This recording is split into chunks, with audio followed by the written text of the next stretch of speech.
This video is presented by UNHCR's Field Information Coordination and Support section in order to provide a brief overview on the UNHCR Emergency Information Management Toolkit, which is a website based on best practices from the field, offering step-by-step guidance, tools, and links for response within the first 2 to 4 months of a refugee emergency.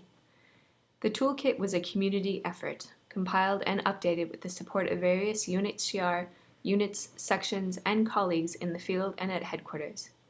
If you would like to read more about the thinking behind the toolkit, you may click on the Read More summary presented on the homepage. Information and data management is a responsibility of all UNHCR managers and staff in an emergency, and the toolkit may be used by anyone responding to an emergency, including our partners. An overview of who the toolkit is for is provided by clicking on the Who is this for button in the upper right-hand side of the website, where you will also find a directory of essential reading for managers and staff by job function. We also suggest in this directory sections of the toolkit for useful further reading depending on operational context. There is also a partner section included in this directory towards the end. From the home page, specific areas of guidance, tools, and examples may be found by navigating the tiles at the bottom of the page. As an example, we'll walk through the Who's Doing What Where chapter.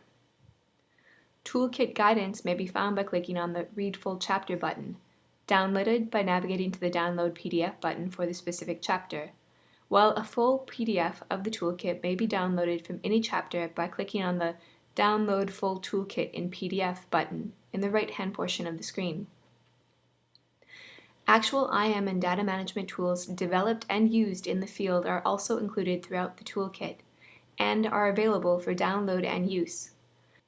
Examples, also found throughout the toolkit, are intended to illustrate how tools may be adapted to a specific operational context. You can also collect documents or tools of specific interest to you by clicking on the toolbox icon found below the tools or examples, where you will have the option to create a zip file for easy download.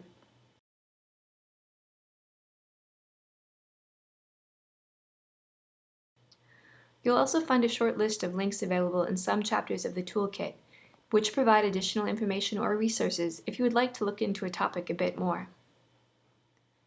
Specific areas of service may also be identified via color coding throughout the website, with red indicating chapters covering areas of information management relating to coordination, green covering population, such as registration and statistics, gray covering minimum sectoral data, and orange covering mapping, data visualization, and the emergency web portal, guidance, and tools. The minimum sectoral data sections are intended to describe an initial level and type of life-saving sectoral information needed when responding in the first phase of an emergency. The objective is to make critical sectoral data accessible to a broad range of partners and UNHCR colleagues who need this information to make decisions. The minimum sectoral data sections are not always standards or indicators. Data and information needs are different from one sector to another and remain highly contextual. Life-saving minimum and sectoral data sets are presented in the toolkit for protection, health, water and sanitation, nutrition, mortality, shelter, and many more. Minimum sectoral data also provides examples of the type and level of life-saving sectoral data that may be included in an emergency needs assessment.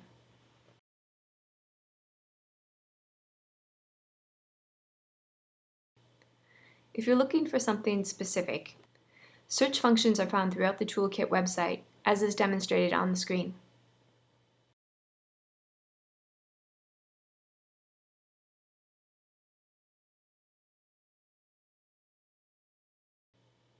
The toolkit will continue to be updated on a rolling basis, so be sure to check back regularly on the site for updated guidance, tools, and examples, which will be highlighted in the News section of the toolkit.